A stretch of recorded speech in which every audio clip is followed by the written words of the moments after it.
to what extent is the OpenSim meeting the requirements that would be of the Metaverse? What the expected requirements of the Metaverse? Well, my feeling on it is that there's people making honest efforts to meet that, but OpenSim is not meeting it completely as of yet, but there are strides being made. And what makes me believe that is because there's people, for instance, Hyacinth is her name, who's working on the web-based browser in a world, and she's trying to connect them together with the OpenSim so that you can teleport actually from the OpenSim over to her web-based browser. At the same time, if you were in a web-based browser like Chrome or Explorer or something, and you accessed her grid on that, you would then be able to teleport from there into the OpenSim. Also, with the virtual reality goggles, what was her name? Cutilla or whatever her name is. I can't actually remember what her exact name is. She's creating a 3D version that will be compatible, where people can actually come as we are right now with our Firestorm or Singularity or SceneGate, and go and experience her Sims, and at the same time somebody can log in with using the Oculus and get an even better experience. So I think we're making strides. Then there's also places like Facebook. We don't think of Facebook as being a part of that, but it is in a reality, because we spend a lot of time over in these media platforms. And you get people doing their advertising over there.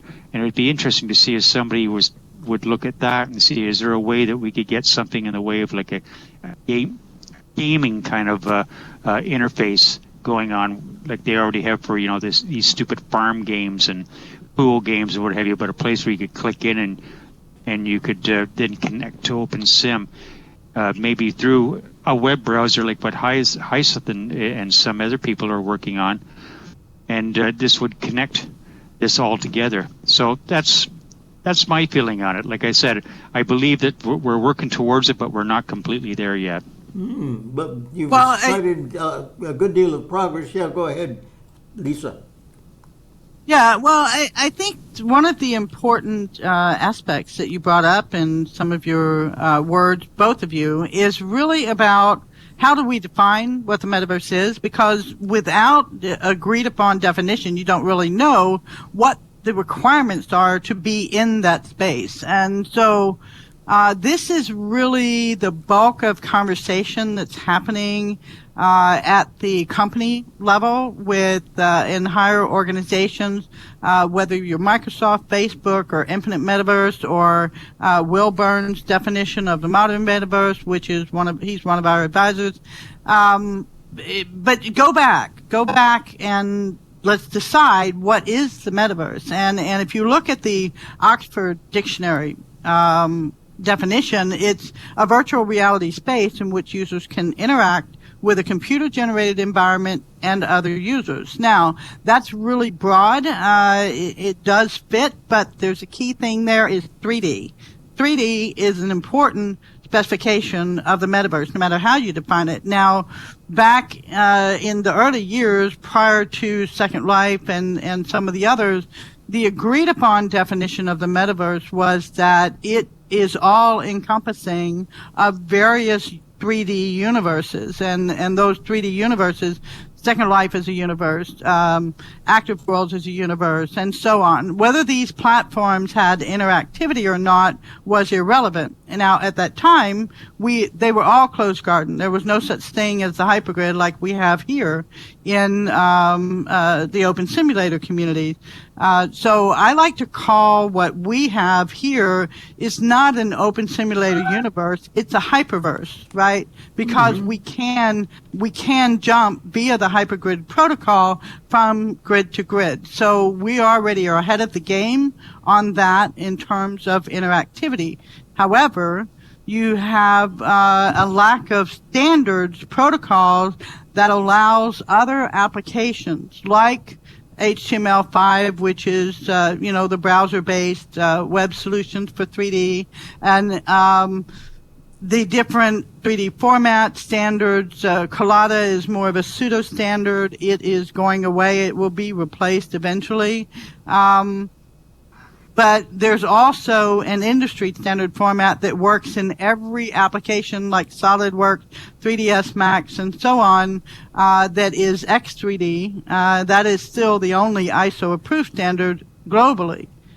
We need to advance our viewer software and our server software to more towards industry standard. And even Facebook has recently made a change where they bought Oculus. They are no longer keeping that proprietary in terms of its API interface. They have removed that proprietary API requirement and are moving towards the OpenXR standard. So that's how we get there. That's how we come to a more complete metaverse, or an infinite metaverse is the way I like to talk about that. So that's really key, is understanding the definition. Some of the people today, like Zuckerberg, are trying to redefine that definition and saying that the collective metaverses can make up the virtual universe, and it doesn't have to be 3D. It can also include TD. I disagree with that point. Metaverse should be 3D, period. You cannot have a virtual interactive space without at least 3 dimensions. So, I'm pissed off at Zuckerberg right now. He's got me in jail again. Ha. Yeah, I read. But I understand why Zuckerberg is making that point, because he is the Facebook guy. He is all about the 2D, and he's trying to shape what they call a metaverse company to include his little Facebook 3D application. I forget what it's called. It is very cartoony. And for me, while I applaud all the different 3D web worlds and stuff like that, if it does not have a level of realism that I can get in Open Simulator, I'm not interested. Just as a user. That's just me. It depends on your purpose for why you want to be in the metaverse, what you want to get out of the metaverse, and understanding the definition. I disagree with Zuckerberg's definition, where a collection of metaverses make up the virtual universe. And what I do agree with is the more traditional or conventional, which says that a collection of virtual universes make up the metaverse. Mm-hmm. Does that make sense? Yeah. So, Yeah, yep. So, you've identified, well, actually a fairly small number of things that need to be added. And it occurred to me, one of the things we've really overlooked is when you mentioned the integration of the web, the World Wide Web, which is one of the things he did. Of course, we've had that for years. We have posters all over the place displaying pages from the World Wide Web. Yes. So now that actually, we also use it the other way. We actually, many of us post on Facebook in one way or another. We take pictures and move them into Facebook or other social media. So actually, we're interacting in that sense. We have long been interacting in that sense with them. As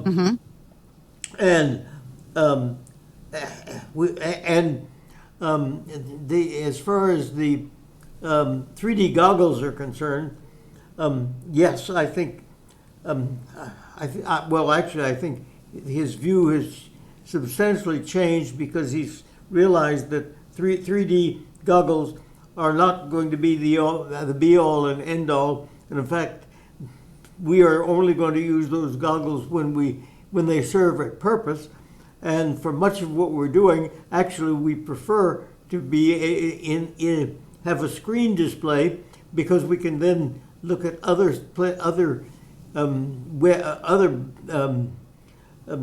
pages on our screen including various places in the World Wide Web. Well, you also have a situation where, there are health issues. There are, if you're a caretaker, you need to be aware of your surroundings. You cannot isolate yourself in goggles for any extended period of time. There may be a minority of the population that can do that. But do we have that in OpenSim? Yes, we have it. There is iAustin has a VR headgear version of Firestorm. So that's been around for a while. We had Control Alt Studio before that. But there are issues where we have to deal with the latency of the internet, not providing the minimum FPS that's required for a healthy experience. We also have a growing evidence that shows it is dangerous for children whose brains are still developing, especially age 12 and under. So this is a big issue. You can't just ignore all of these things, that 40% of users of internet real-time applications, VR headgear, are experiencing disorientation, nausea, etc. You certainly can't ignore the growing base of evidence on health issues that can cause damage to the brain's development in children. So I don't think that VR is, everybody thinks it's headgear. It's not. We have desktop VR, which is what we use. We have used it for many, many years. But the key component is social. And social virtual reality is, in fact, what evolved to eventually become Second Life and later on Open Simulator. But it is not the be-all, end-all. And if you look at Wikipedia, which is not always super accurate, but it has some very good definitions on it, it says that the metaverse is a collection of virtual shared space, including the sum of all virtual worlds and the internet. It may contain derivatives or copies of the real world, what we call mirrored world, but it is distinct from augmented reality. So while there may be people wanting to move AR and mixed reality like HoloLens, etc., into the metaverse, once again, this definition still says it's the sum of all virtual worlds and the internet. If that's the case, then we have to say, all right, the internet can be have a tie into the 3D spaces, but it is not a 3D internet. We don't have that yet, and I don't know if we ever will. But I think that's probably what companies like Microsoft and Facebook are moving towards. For me, I'm all about the social. It's about the social component in the 3D worlds. It's not just entertainment. It's not just gaming. It's not just education. It's not just dancing. It's not just shopping. It is all-encompassing, and it can include remote workspaces, remote collaborative spaces, and that's where Open Simulator really shines, because it does have the tools to be able to do that. I don't need to use an external 3D application to interact with or create or build within the virtual worlds, and I can see what others are doing. I can collaborate with them. That's really the defining factor for how does Open Simulator fit into that metaverse. I say that if we have a metaverse, and all the virtual universes are all these different closed grid platforms, and then our platform is unique in that we are a hyperverse. Yeah, well, and also, one of the things I would like to point out is, because I certainly want to agree with you about the importance of social activity, and in fact, often the definition as given of the metaverse omits that, except for the bare mention that people interact together. Well, actually, I would like to suggest that we don't really have any really important or interesting metaverse until people are interacting with each other. Right. It is the people behind it. It's the creators. You're right. It's what we can do. And so I'm illustrating this in taking this video, in getting this video. We are, of course, widely separated. I don't know where we all live, and it doesn't matter because where we live is in OpenSim. And we know how to get together in OpenSim, and we do. We have a scheduled time to get together. And this, we are illustrating, and that's one reason why I want to take videos, we are illustrating the effectiveness of social interaction in the metaverse. Mm-hmm. And totally agree with that. And I believe that if we want to go back to our question, is Open Simulator ready for the complete metaverse? Is there more work to be done? How far are we? I go back to number one, the definition. First, we have to all agree on what that definition is before we can really stipulate what the requirements would be.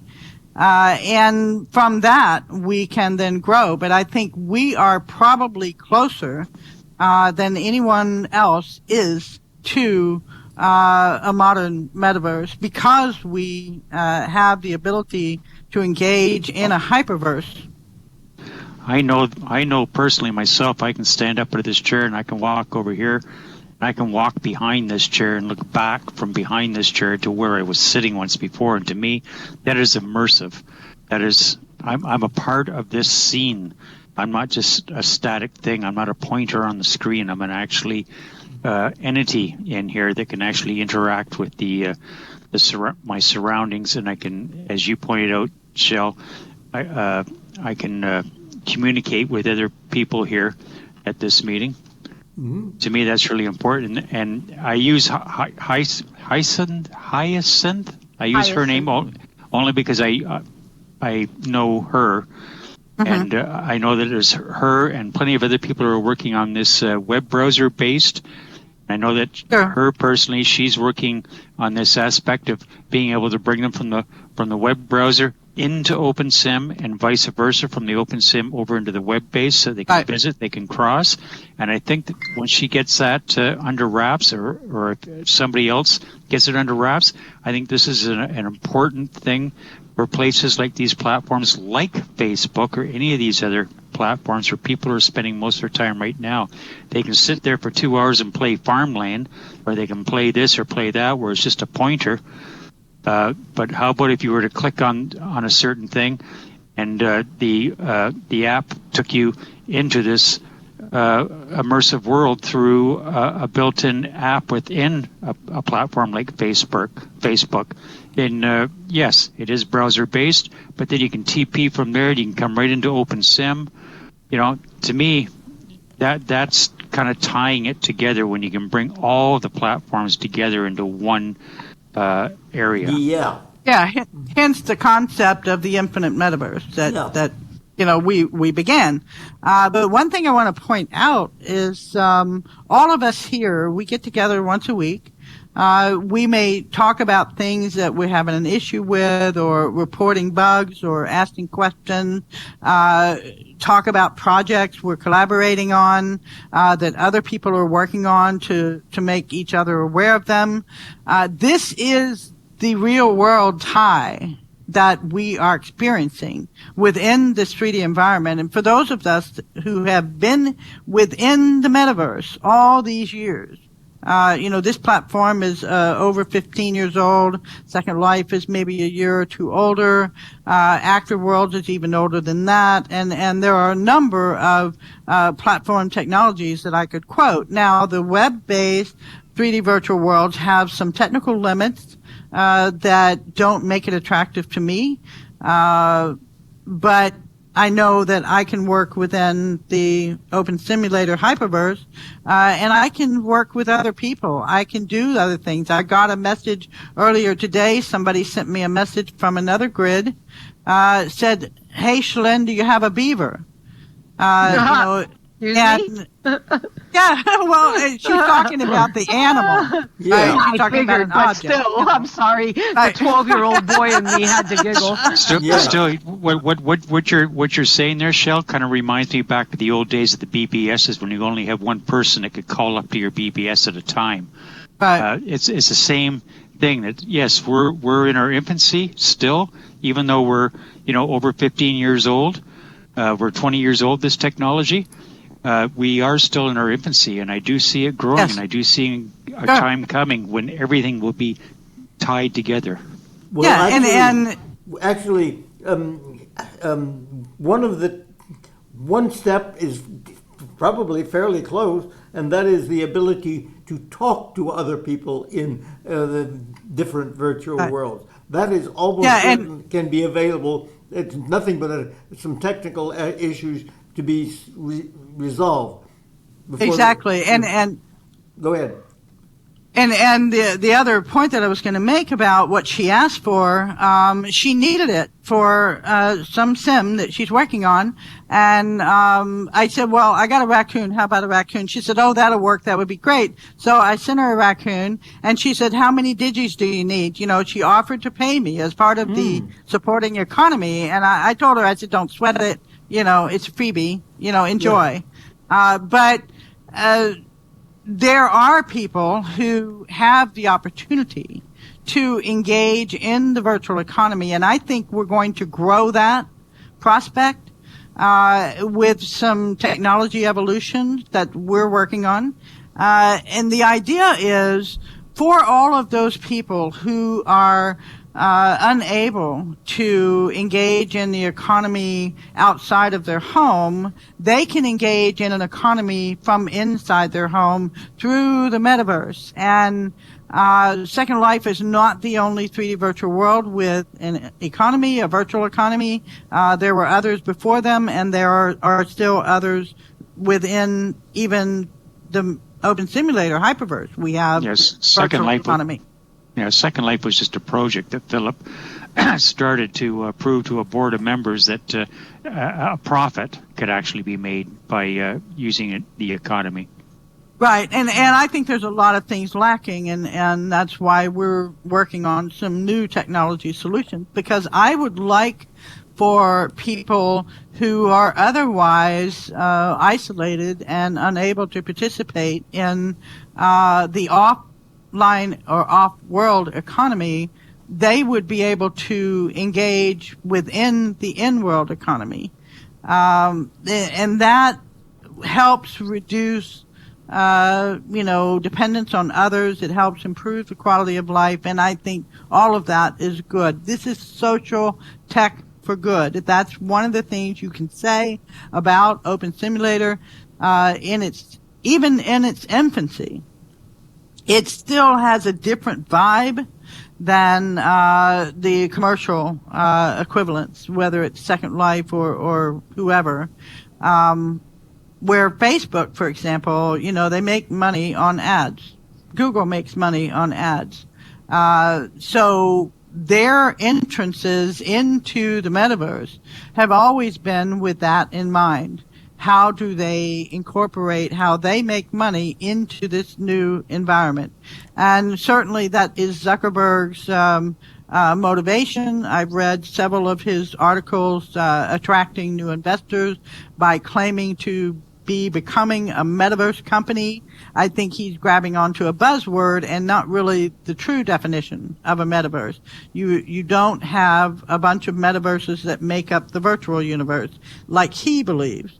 And that 2D can be a part of that. I believe that 2D can be an extension for promotion, for sharing, and a place where people can come from 2D into 3D. So come from outside the metaverse into the 3D metaverse. And we're looking at browser-based solutions. They exist right now. They're cost prohibitive in one sense, but we also see that Microsoft just the other day released the information about what it's going to cost for Windows as a service, where you just connect with a computer that is browser HTML5 capable to virtual windows, right?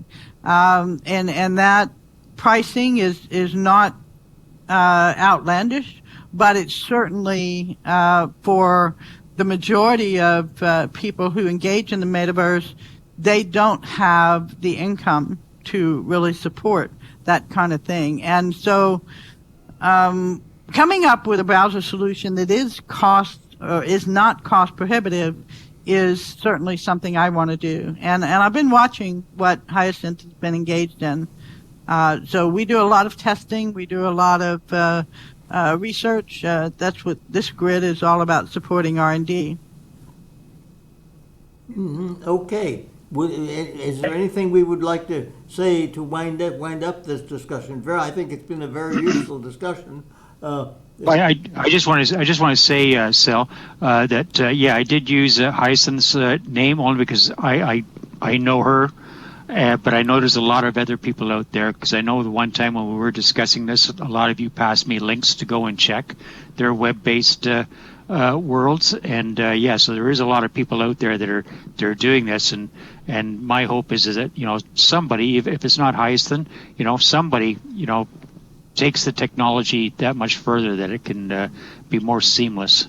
Well, actually, I've been point out that I'm working with two web worlds, virtual worlds running in the browser, and one of the features we already have is we can convert ORs from OpenSim. We can convert them to web pages. We actually have a converting software, so we can bring in a web page from Second Life, from OpenSim, and have it pretty much the same, look pretty much the same. Mm-hmm. So I'm just pointing out another piece of the connectivity that we are that we are putting in place to move toward some sort of unification.